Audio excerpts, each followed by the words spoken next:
잠시 시장 분위기 보시죠. 오늘 오전이 굉장히 어지럽습니다. 지금 올라도 어리둥절한 상황인데 양시장이 나란히 상승으로 전환이 되어 있습니다. 특히나 코스닥이 조금 전에 제가 시황센터 전해드릴 때까지만 하더라도 0.5% 올랐는데요. 지금 2.31% 급등이라고 표현드려도 될 것 같네요. 516포인트 구간 나타내고 있습니다. 그럼 변동폭은 훨씬 더 커진 모습이죠. 장중 저점이 483포인트였으니까요. 오늘 위아래로의 출렁거림이 굉장합니다.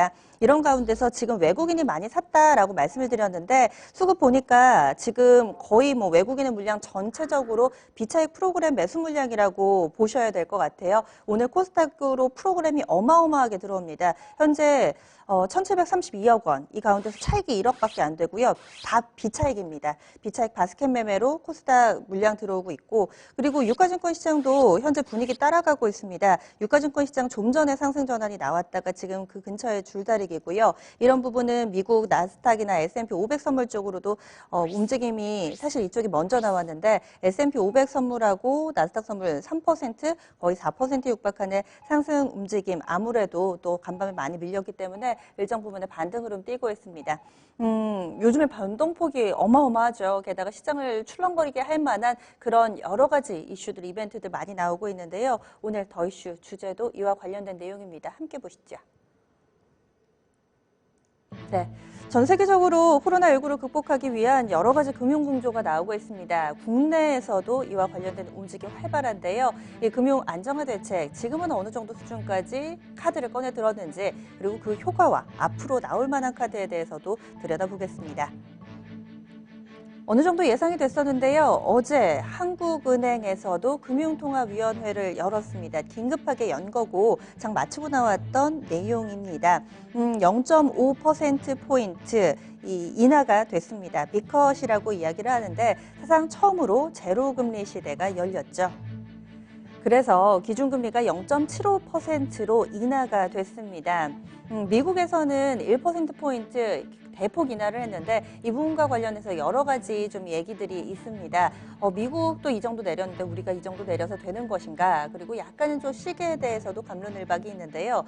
이 자리에서 이주열 한은 총재는 시장금리 상승 시 국채 매입을 단행할 것이다 라는 멘트를 내놓기도 했습니다. 이에 앞서서도 또 금융 안정화 대책 가운데 그 일환으로 공매도 전면 금지가 발표가 된 바 있습니다. 6개월간 전 종목에 대해서 공매도가 금지가 됐었고요. 이에 화답하듯 코스닥이 그 발표되고 나서 또 강세 움직임을 보여주기도 했습니다. 현재도 전체적으로 공매도는 금지돼 있는 상황입니다. 네, 그러면은 이와 관련된 내용들 보겠습니다. 먼저 한양대학교 경제금융대학의 이정환 교수 연결해 보겠습니다. 교수님 안녕하세요. 예, 안녕하세요. 네, 요즘에 하루하루가 굉장히 좀 드라마틱한데 지금까지 금융당국이 내놓은 금융 안정화 조치 어떤 것들이 있나요? 예, 사실 뭐 한 세 가지 정도로 요약할 수 있을 텐데요. 이미 말씀드린 것과 같이 금융당국이 어제부터 16일부터죠. 6개월간 전체 상장 종목에 대해서 공매도를 금지했죠. 근데 이게 사실은 예외 조항이 있어서 시장 조성자, 결국은 시장의 거래를 활발하게 만들기 위한 시장 조성자들에 대해서는 이제 공매도 금지 예외 조항이 있고요. 사실 시장 조성자는 2016년도에 도입됐는데요. 거래 회전율과 거래량이 부족한 종목에 이제 거래를 활성화를 돕고자 이제 뭐 증권사가 거래소와 계약에서 정한 범위에서 이제 매도효과, 매수효과를 늘 제시해야 되는 이러한 유동성 공급, 뭐 거래를 원활하게 하는 그러한 기관이라고 할 수 있겠습니다. 또한 말씀드린 것과 같이 이제 증권시장뿐만 아니라 금융시장 전반의 안정화를 위해서 그리고 기업 및 가계의 유동성을 공급해서 경기 전반을 살리기 위해서 한국은행은 어제 임시금통위를 열어서 기준금리를 0.5% 인하했습니다. 사실 워낙 경제가 불확실한 상황이고 시장이 불확실한 소비가 위축이 되고 투자도 위축이 된 상황이라 이렇게 유동성을 풀면서 금리를 인하하고 추후에는 뭐 양적 완화에 더 비칠 수 있겠지만 일단 금리를 0.5% 인하 비컷을 하면서 시장의 유동성을 공급해서 뭐 경제 전반 그리고 금융시장 전반에 대해 안정화 대책을 내놓고 있는 상황입니다. 그 다음에 오늘 아마 임시국회에서 추가경정 예산이 심의가 있을 텐데요. 사실 추가경정 예산 자체는 어떻게 보자면 금융시장하고 직접 관련은 없겠죠. 왜냐하면 이게 기본적으로 소비와 투자를 활성화하기 위해서 재정 정책을 피는 것이니까요. 그렇지만 이렇게 직접 금융시장과 상관이 없더라도 이제 소비와 생산 활동이 활성화가 되고 그 다음에 불안 심리가 경감이 조금 되면서 간접적으로는 증시 안정화에 기여를 할 수 있는 정책이라고 할 수 있겠습니다. 세 가지 카드로 압축이 되는데 그렇다면은 또 시장의 반응이 효과가 있었다고 볼 수 있을까요? 어떻게 판단하세요? 사실 오늘은 이 코스닥이 오르면서 어떻게 보면은 코스닥이 오르면서 이제 효과가 있지 않았나라는 평가도 있었는데 어제까지는 사실 별로 좋지 않았다 이게 실효가 없었다라는 것이 시장의 평가였죠. 사실은 공매도 금지는 왜 하느냐? 결국 공매도란 것은 시장이 하락한 데에 대한 일종의 투자 전략이고요. 하락할 때 수익을 얻는 투자 전략인데 공매도 금지는 이렇게 이런 하락한다는 예측이 실현화되면서 수익을 얻는 것을 막음으로써 증시의 급격한 하락을 막는 것을 목표로 합니다. 그러나 공매도가 어제 금지 첫날에는 공매도 잔고 상위 20종목이 모두 이제 일찍 급격한 주가라고 보였을 정도로 실제 효과는 그리 크지 않았다라는 게 어제의 평가죠. 사실 공매도 금지 자체는 이제 급락장에서 개인 투자자들, 그냥 일반 투자자를 보호하도록 수행한 정책인데 개인 투자자들은 최근 불만을 가지는 게 결국은 시장 조성자들, 증권사들은 공매도를 할 수 있어서 이 공매도 때문에 공매도 잔고가 늘어나고 어떻게 보자면 이것 때문에 주가가 더 하락한 것이 아니냐, 개인 투자자만 손해보고 기관은 버는 것이 아니냐라는 그런 의견들을 제시하고 있고요. 근데 뭐 이게 약간 어느 정도 생각해봐야 될 것은 이제 공매도 금지가 되면은 공매도가 실제로 그 시장 조성자에 대해 금지가 되면은 증권사도 뭐 재고 주식을 좀 처리하는데 어려움을 겪게 되고요. 이래서 시장 조성 기능이 자체를 못할 수도 있기 때문에 이에 따라 어떤 시장 거래 자체가 막히게 되는 어떤 불확실성이 더 커지는 상황도 발생할 수 있어서 꼭 이런 것을 해야 되냐에 대해서는 이야기가 나오고 있고요. 그래서 이런 어떤 시장 조성자들에게 허용된 공매도, 시장 조성자들에게만 허용된 공매도 제도의 어떤 불합리함을 극복하고자 혹은 단점을 극복하고자 이런 시장 조성자들이 하는 공매도 물량 자체가 어느 정도인지 금융당국이 공개를 해서 이게 실제 영향을 미치는지 안 미치는지 알아야 된다. 개인 투자자들이 알아야 시장도 안정화되고 심리가 안정화될 수 있다는 의견도 나오고 있는 상황입니다. 각국에서도 추가적인 조치를 준비하고 있는 상황이고 우리도 지금 워낙에 레벨대가 낮아져 있기 때문에 정부 쪽에서 계속해서 모니터링을 하고 뭔가 좀 카드를 준비하고는 있는 것 같은데요. 향후에 추가적으로 나올 만한 그런 제도적인 뒷받침 어떤 게 있을까요? 사실 뭐 이게 오늘은 괜찮지만 이제 하락장이 활성화된다면 이제 완전 공매도 금지, 진짜 이제 공매도를 금지해야 되는 상황이 있을 수도 있고요. 왜냐하면 공매도 자체가 어떻게 보자면 그 증시 하락을 예측한다. 하락 예측을 반영해서 운영되는 거라 이런 예측 심리를 꺾기 위해서 완전 공매도 금지를 도입하는 것이 뭐 최종적으로 보면은 이게 결국은 득과 실을 고려해야 되지만 최종적으로 고려돼야 될 수 있는 상황이겠고요. 그다음 이제 금리가 0.5% 인하돼서 0.75%로 갔는데 사실 한국이 실효금리, 그러니까 한국은 비기축 통화국이고요. 비기축 통화국은 금리가 너무 낮아지면은 해외로 자본 유출 우려가 있습니다. 그래서 시장에서 판단하는 금리의 하한선은 많은 경우 한 0.75%였는데 이제 금리를 0.75%까지 낮췄죠. 이 말은 이제 금리보다는 다른 양적 완화 정책, 그러니까 2008년도에 했던 채권을 매입하는 정책이라든지 이런 양적 완화 정책을 펼쳐서 금융시장에 더 유동성을 공급하지 않느냐라고 평가할 수 있겠고요. 그다음에 재정 정책과 이제 기업 공급망 안정화를 위한 정책들도 나올 수 있는데요. 결국은 재정 정책이란 것은 소비, 투자 심리, 투자를 늘리고 불안한 소비 심리를 어떻게 보면은 잠재워서 경제가 전반적으로 원활하게 가는데 도와줄 수 있는 정책들이 나올 수 있고 이게 뭐 금융시장과 직접과는 연관은 없지만 결국 심리 그리고 경기 전반에 대해서 영향을 미칠 수 있습니다. 그다음에 이제 중국 등 이제 유럽 시장들이 이렇게 어떻게 보면 교류가 좀 힘들어지면서 많은 중소기업에 대해서 이제 공급망 같은 것들, 그러니까 원자재 사는 공급망 같은 것들이 많이 어렵다라는 의견들이 있는데 사실 이렇게 자산 가격 하락보다 더 문제가 되는 거는 자산의 부실화입니다. 자산의 부실화가 생기면은 결국 굉장히 공포감이 조성이 될 거고요. 2008년에 금융위기 역시 이제 부동산 자산에 대한 어떤 부실화가 문제가 되면서 결국 전 세계적 금융위기로 퍼져나가게 되는데요. 기업에 대해서 이제 부실화를 막아야 되는 그런 상황이 되니까 이런 부실화를 유발한 여러 가지 요인들, 공급망이라든지 뭐 투자망이라든지 이런 것들에 대해서 규제를 풀고 공급망을 적절히 확보하게 물류를 댈 수 있는 그러한 제도들을 완비해야 되지 않느냐라고 판단하고 있습니다. 네. 그리고 조금 전에 말씀해 주셨던 것처럼 이 부분이 코로나19로 인한 것이 그 부실화까지 가면 안 된다 얘기를 해주셨는데 일각에서는 이것이 신용 리스크로 번지는 것 아니냐, 뭐 부동산 시장도 지금 약간 좀 가격에 꺾임이 포착되고 있다 이런 얘기들도 있던데 지금 현재 상황에 대해서는 이로 전이될 만한 가능성 교수님께서는 어느 정도로 보세요?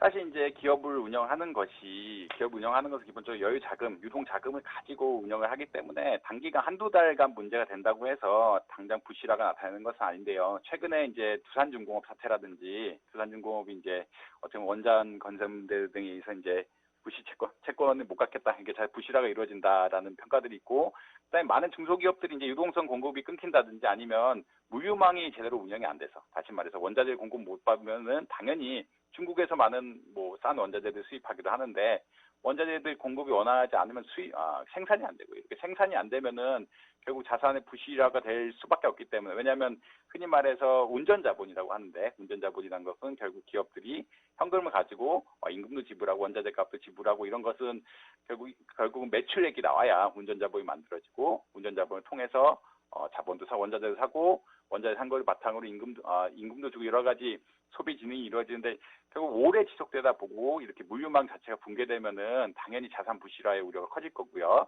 부동산 부분은 아직까지는 사실 금리를 낮추면은 부동산 가격 인상 효과가 있기 때문에 지금 소비 심리 악화로 어떻게 보면 부동산 가격이 하락하는 부분에 대해서 조금 방어해주고 있는 상황이 아니냐. 일반 개인이 가진 자산은 결국 부동산, 그다음에 은행 예금, 그다음에 증권 정도로 될 텐데 증권 시장이 굉장히 붕괴돼 있고요. 그다음에 이제 부동산마저 붕괴되면은 사실 어떻게 보자면 자산이 굉장히 줄어들면서 진짜 안 좋은 경제 상황이 발생할 수도 있는데 이런 부분에 대해서 뭐 금리 인하든 다른 정책을 펴면서 완만하게 어떻게 보면 조절하는 이러한 정책을 피지 않을까 예상하고 있습니다. 오늘 자세한 말씀 고맙습니다. 예, 감사합니다. 네. 다음으로는 토마토 투자클럽의 신기수 전문가 연결해 보겠습니다. 전문가님 안녕하세요. 네, 안녕하세요. 신기수입니다. 네, 거의 몇십 년 만에 한 번 올까 말까한 그런 낙폭을 최근 들어서 연일 보여주고 있는데 과거에도 이렇게 증시 변동성이 커졌을 때 이 정부 쪽에서는 어떤 대책을 내놨는지 좀 알려주세요.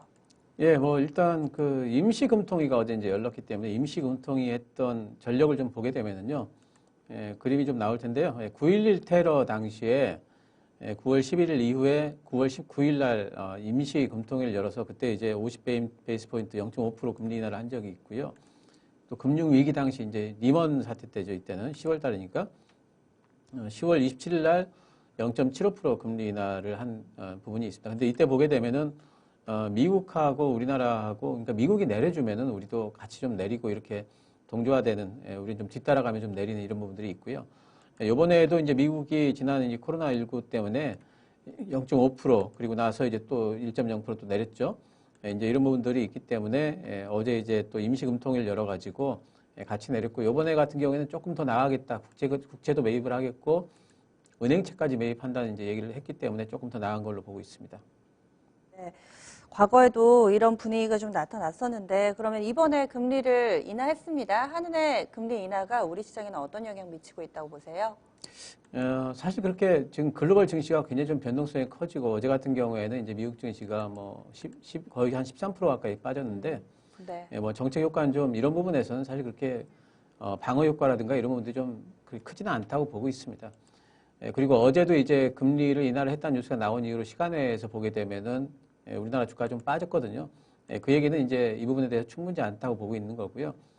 추가 인하 가능성 열어놨죠. 추가 인하가 좀 됐으면 좋겠고, 그 주식하는 입장에서는 그뿐만 아니라 이제 뭐 그 은행채뿐만이 아니라 뭐 다른 회사채로까지도 좀 채권 매입까지도 좀 확대가 좀 됐으면 좋겠다는 기대가 있고요. 하지만 이제 이런 부분들이 미미하다 할지라도 또 이제 어제 이제 이런 부분들 때문에 어제 시장이 미국 시장 빠졌는데 우리 시장 오늘 빠져 시작했지 않았습니까? 그럼 이 얘기는 뭐냐면은 기준금리 인하 부분이 사실 우리 시장이 그렇게 우리 오늘 올라가고는 있지만은 우리 시장의 시가를 보게 되면 그렇게 크게 작동을 하지 않는 부분들은 있습니다만 그래도 해줘야 됩니다. 통화 재정 부양책이 눈에 확 띄지 않더라도 해놓게 되면은 코로나19가 확산세가 어느 정도 진정이 되고 시장 반등이 나올 때 그런 것들을 이끌어줄 수 있는 그 정도의 영향력은 있다고 보기 때문에 어쨌든 계속해가지고 영향력이 좀 적긴 하지만 그래도 해야 할 바다 이렇게 보고 있습니다. 네. 국내에서는 지금 10시 구간대 확진자 추이 보니까 확실히 좀 추세 자체는 꺾인 것 같아요. 100명 미만의 확진자 수 증가세를 보여주고 있습니다. 지금 어제는 84명으로 발표가 됐는데요. 이렇게 국내에서는 코로나19의 확산세는 조금은 잡힌 듯 보이는데 그럼에도 불구하고 계속해서 좀 우리 증시도 코로나19의 영향을 좀 많이 받고 있습니다. 해외 쪽에서 확산세 때문일까요? 이제는 그럼 데이터를 볼 때 글로벌 확산세를 봐야 될까요? 그렇습니다. 우리 시장은 이제 코로나19는 거의 이제 진정이 되어가는 국면으로 봐야 되겠고, 글로벌 쪽에서 이제 뭐 확산이 계속해서 되고 있고, 뭐 그렇기 때문에 우리나라 특히나 수출 의존도가 좀 높죠. 그렇기 때문에 이제 글로벌 경기가 좀 악화될 거라는 전망들은 우리 시장에도 직접적으로 타격을 줄 수밖에 없겠고요. 특히나 이제 그 수출 비중이 가장 큰 쪽이 미국인데, 미국의 주식시장이 흔들리게 되면 우리도 같이 흔들릴 수밖에 없는 부분들이 있습니다. 플러스 해가지고 우리 시장 같은 경우에는 신흥국에 대한 어떤 해칭을 할 때 우리 시장의 파생 시장을 이용하는 경우가 상당히 좀 많이 있습니다. 근데 이번에도 아마 이제 그런 식의 이제 해칭성 매도가 지금 나오는 걸로 보고 있고요. 그런 부분들 때문에 우리 시장이 조금 더 코로나19가 좀 진정 기미가 있음에도 불구하고 더 흔들리는 걸로 보고 있습니다. 최근에 시장 보다 보면은 막 이렇게 정신이 없는 것 같아요. 지금 저희 좀 전까지만 하더라도 코스닥 2% 오른다 말씀드렸는데 지금은 또 하락 전환이 임박해 있는 상황입니다. 하락 전환됐습니다. 양시장 나란히 또 하락으로 돌아서 있어가지고요. 요즘같이 변동성이 클 때는 또 어떻게 해야 될지 게다가 뭐 각국에서 내놓을 만한 카드 다 꺼내들고 뭐 비상사태도 선포를 하고 이랬는데 백약이 무효하다라는 표현들을 상당히 좀 많이 듣게 됩니다. 시장에서 뭘 기다리고 있는 걸까요? 반등 트리거는 뭐 어떤 걸까요? 예, 일단 뭐 이제 그 정책들이 잘 안 듣는 이유는 뭐냐면은 지금 돈을 푸는 정책을 내놓는데 이 돈이 쓰이기가 힘들다.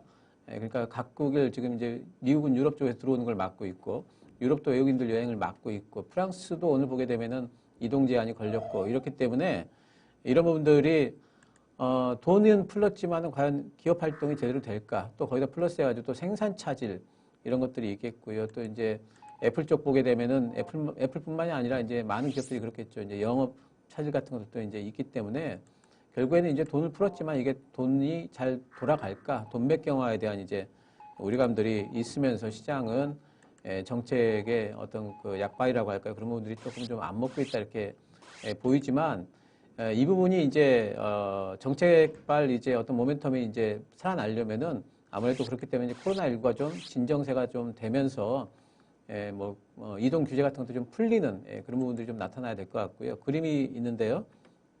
코로나19 유행 곡선이 있습니다. 중국하고 우리나라하고 중국이 파란색이고 우리나라 맨 아래에 있는 까만색인데요.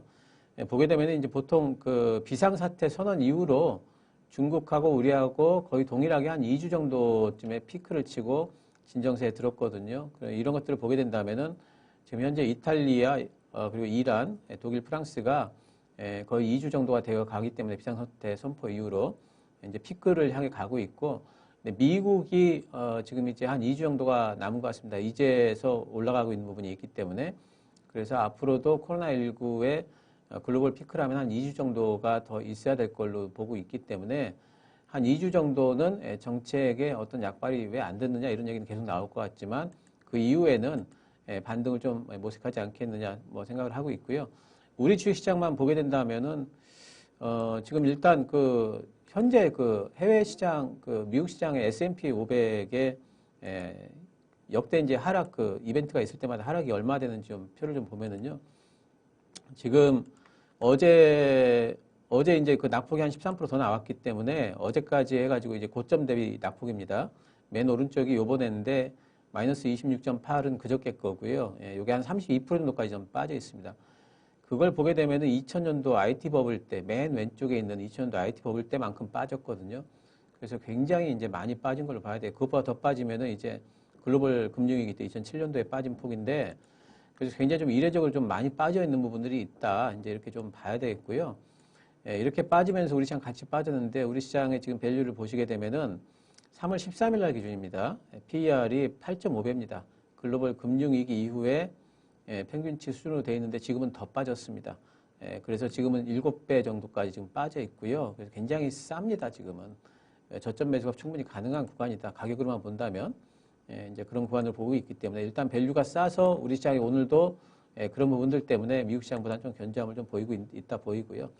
앞으로 시장이 어떻게 갈까에 대해 가지고 좀 예상들을 좀 해봐야 되는데 아무래도 요번하고 비슷한 어떤 흐름이 언제였느냐면은 미국 시장의 1987년도에 블랙 먼데이 당시가 요번하고 좀 비슷합니다. 블랙 먼데이라고 우리가 부르고 있는 것은 이제 하루 동안에 S&P 500 지수가 22% 이상 빠진 적이 있거든요. 그때가 이제 블랙 먼데이인데 그 기간에 얼마 빠졌냐면 2개월간 31.7%가 빠졌습니다. 근데 지금 보게 되면은 S&P 500이 한 달도 안 된 구간에서 지금 32% 정도가 빠졌으니까 이때하고 비슷한 어떤 급락 정도를 보이고 있습니다. 근데 이때 흐름을 보게 되면은 저점 잡은 이후로 50% 정도의 낙폭을 만회할 때까지 한 3개월 걸렸습니다.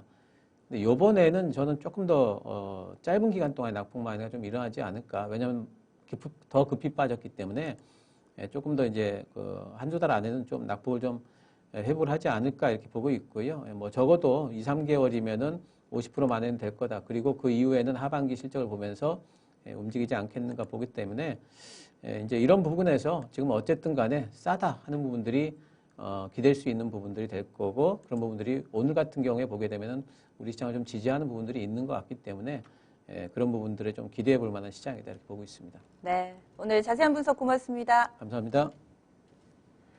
지금까지 마케팅 1부였습니다. 잠시 후 2부에 뵙겠습니다.